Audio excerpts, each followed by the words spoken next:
Fala, amiguinho do Jurássica! Aqui quem fala é o Dino. O espinossauro é um dinossauro que ficou muito marcado na comunidade da paleontologia, porque em Jurassic Park 3 ele aparece como o predador principal do filme e bate aquele X1 famoso com o T-Rex. Só que se a gente tenta imaginar isso num cenário real, o local da luta vai fazer toda a diferença. No chão seco, um animal mais compacto e forte costuma levar vantagem, porque ele consegue firmar melhor as patas no chão e empurrar sem perder o equilíbrio, ou ficar escorregando toda hora. Perto de água rasa, um animal como o espinossauro tende a levar vantagem porque ele consegue se mexer melhor com parte do corpo na água, e pode sair e entrar da briga mais fácil, sem precisar ficar parado levando o cascudo de graça. Então eu vou usar duas regras simples. A primeira é que vai ser 1x1 entre dois adultos saudáveis sem ajuda de bando.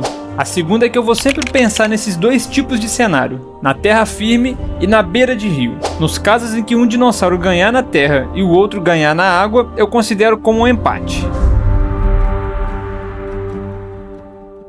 Vamos revisar o que a gente sabe do espinossauro para nossa análise fazer mais sentido. O nome oficial dele é Spinosaurus, e o animal real viveu no fim do Cretáceo, mais ou menos entre 100 e 94 milhões de anos atrás, no norte da África, em regiões com rios, lagos e áreas alagadas. Na maioria das reconstruções ele aparece na faixa de 14 a 15 metros, então é um terópode enorme. Ele tinha um focinho longo, com dentes mais retos e uma estrutura alta nas costas, que formam uma vela. O ponto mais importante para essas lutas é que ele parece ter sido um animal bem ligado a ambientes de água. Então, perto de água rasa, ele tende a se mexer com mais segurança do que os predadores terrestres. Já o espinossauro da franquia, principalmente o de 2001, é mostrado como um bicho muito agressivo e insistente, com bastante alcance e força para dominar predadores médios. Por outro lado, ele se complica quando a luta acontece em terra firme contra um rival mais compacto e pesado.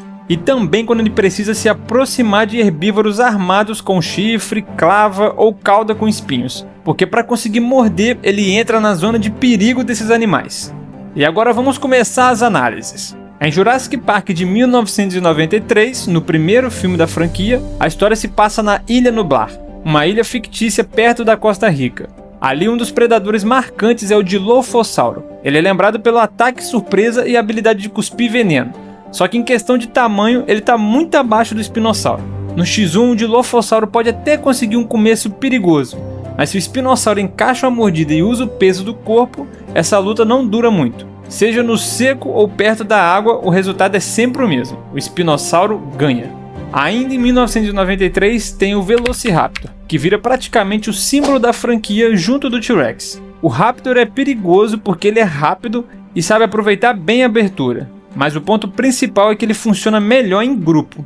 Sozinho ele até machuca, mas não consegue derrubar um bicho desse tamanho antes de tomar uma mordida feia que vai decidir a luta. No chão seco ele consegue girar mais e durar mais tempo, mas uma mordida bem encaixada do espinossauro e acaba com a luta. Perto de água rasa, o Raptor perde agilidade e fica mais fácil de ser alcançado. Nesse X1, o espinossauro mais uma vez ganha. E aí vem um confronto que todo mundo quer: o espinossauro contra o T-Rex. O T-Rex é o rei do primeiro filme, e ele volta com força em Jurassic Park: O Mundo Perdido, além de ser grande presença nostálgica nos filmes de Jurassic World. Na terra firme, o T-Rex tem uma vantagem bem simples: ele é mais compacto, mais estável e foi feito para vencer no empurrão e na mordida pesada, travando a briga e não deixando o outro controlar a distância. O espinossauro tem alcance e tamanho, mas no chão seco, esse corpo mais comprido pode atrapalhar quando a briga ficar colada, com os dois empurrando e tentando derrubar um ao outro. Perto de água rasa, o espinossauro fica bem mais forte, porque ele consegue se mover melhor nesse tipo de lugar e não fica tão preso numa briga travada no chão seco. Por isso não dá para bater um martelo num vencedor.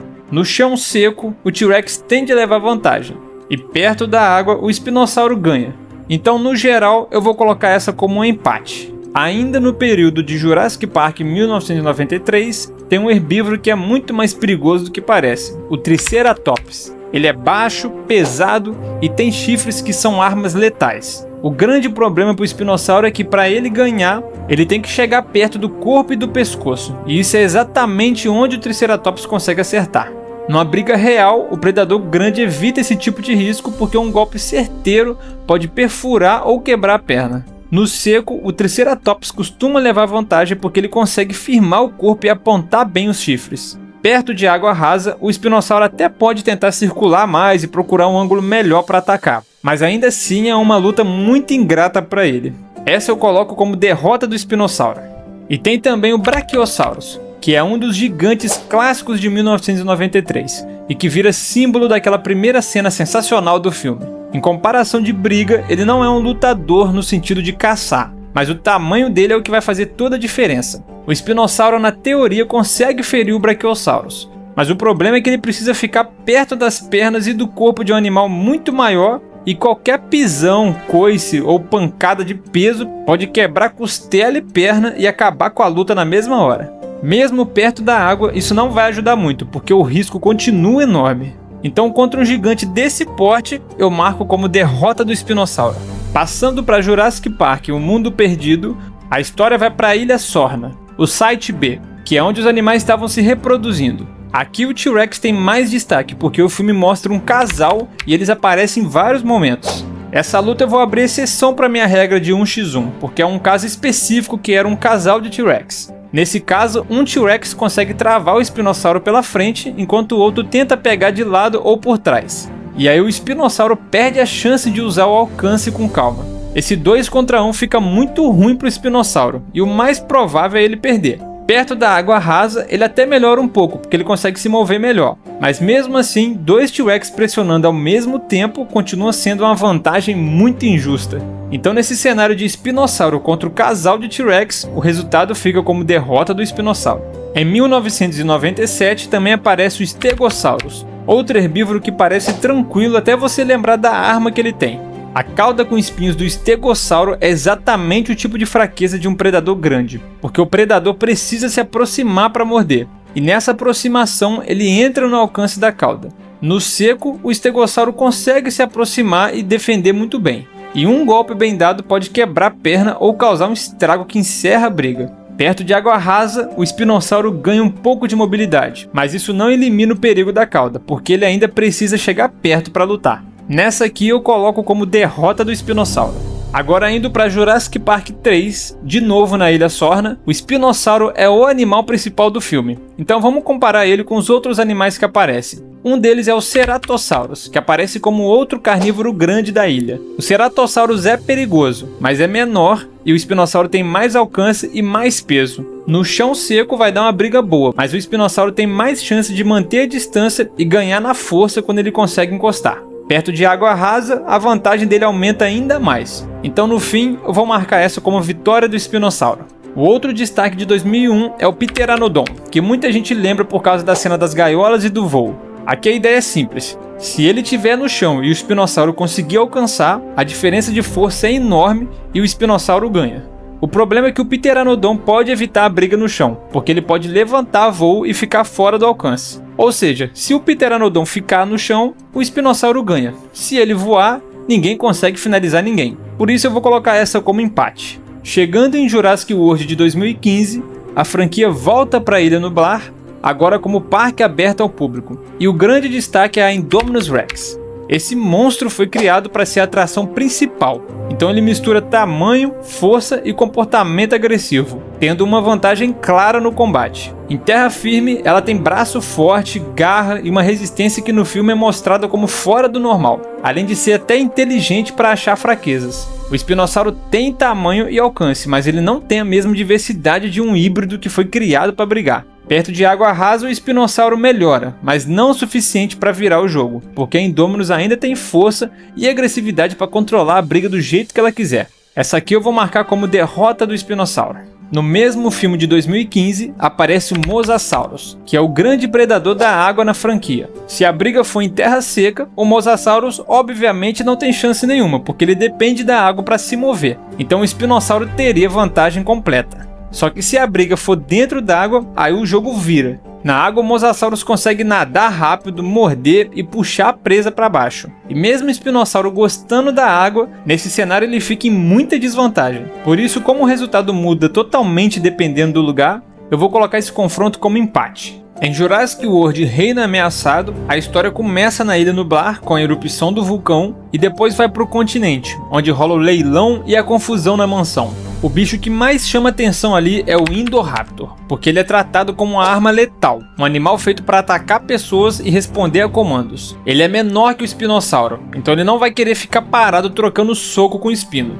O jeito dele seria atacar rápido, morder onde dá e sair antes do espinossauro conseguir reagir. No chão seco, essa estratégia funciona melhor porque ele consegue correr, virar e mudar de direção o tempo todo. Já na beira de rio com água rasa, ele perde um pouco dessa agilidade. E o espinossauro consegue encurtar a distância com mais facilidade. Por isso, no geral, eu marco como vitória do espinossauro, mas ele vai sair machucado, porque ele deve levar alguns cortes e mordidas antes de conseguir segurar o Indoraptor e encerrar essa briga. Em Jurassic World Domínio, o grande predador que ganha destaque ali é o Giganotosaurus. O filme trata ele como o chefão daquele vale, colocando ele no mesmo nível de presença que o T-Rex, só que com um corpo diferente. No chão seco, o Giganotosaurus tende a levar vantagem, porque ele é enorme e consegue manter a briga travada no empurrão e na força, sem dar margem para o outro controlar a briga. Já na beira de rio com água rasa, o espinossauro fica rápido o suficiente para virar o jogo para cima do Giga.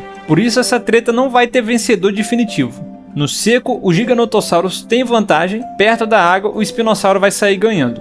Então essa eu vou colocar como empate. Ainda no domínio aparece o Therizinosaurus, que chama atenção porque ele não tem cara de predador sanguinário, mas é um dos bichos mais perigosos de chegar perto. Ele tem garras enormes e um grande alcance com os braços. Então qualquer animal que tentar se aproximar pela frente corre o risco de levar um golpe direto no peito, no pescoço ou na cara. Para o espinossauro isso é um grande problema, porque para ele ganhar ele precisa morder e segurar. E para isso ele precisa entrar no alcance dessas garras. No chão seco o espinossauro vai ter vantagem, porque ele consegue se firmar e golpear forte quando o espinossauro chegar perto. Na água rasa, a mobilidade do espinossauro vai aumentar bastante, então talvez ele consiga encaixar uma mordida e evitar as garras ao mesmo tempo. Por isso eu vou colocar essa luta como empate. Em Jurassic World Recomeço, entre o Distortus Rex, também chamado de T-Rex, que é tratado como um dinossauro mutante criado em laboratório a partir de experiências que deram errado. Ele tem um visual bem mais monstruoso do que os outros bichos da franquia, e a própria produção falou desse design como uma mistura de T-Rex com influência de monstros do cinema. Um animal deformado assim tende a gastar mais energia para se equilibrar e ter mais dificuldade para virar, correr e encaixar ataque com precisão. O espinossauro, mesmo sendo grande, tem um corpo funcional e um alcance enorme. Então ele consegue manter distância e escolher melhor a hora de morder. No chão seco, o espino já leva vantagem só por ter um corpo normal. E na água rasa, a vantagem aumenta mais ainda, já que o T-Rex fica ainda mais desajeitado. Por isso, numa luta real, eu coloco como vitória clara do espinossauro. Agora, juntando tudo e fechando o placar, vamos ficar assim: 5 vitórias, 5 derrotas e 4 empates. E o resultado final fica bem coerente com a imagem que a franquia passa do espino. Ele é forte, aguenta porrada e domina a maioria dos predadores menores no X1. Mas ele não é invencível, porque existem dois tipos de adversário que são um problema real. Os herbívoros armados, que encaixam golpes letais quando você se aproxima, e os gigantes, que mudam totalmente a escala da luta. E quando ele pega outros chefões carnívoros como T-Rex e o Giganotosaurus, o que decide mais é o lugar da briga ao invés de quem é mais forte no papel. E por isso esses confrontos ficam bem mais equilibrados. Agora me diz aí, você acha que eu consegui acertar o placar direitinho? Ou você acha que minha análise tem um monte de furo que ia mudar completamente o resultado? E além disso, se você gostaria de ver como seria se a gente soltasse o Distortus Rex na Ilha Nublar, eu fiz um vídeo analisando esse cenário. E eu também fiz um vídeo explicando por que os dinossauros herbívoros não eram nada amigáveis. É só clicar aí para assistir. E até a próxima!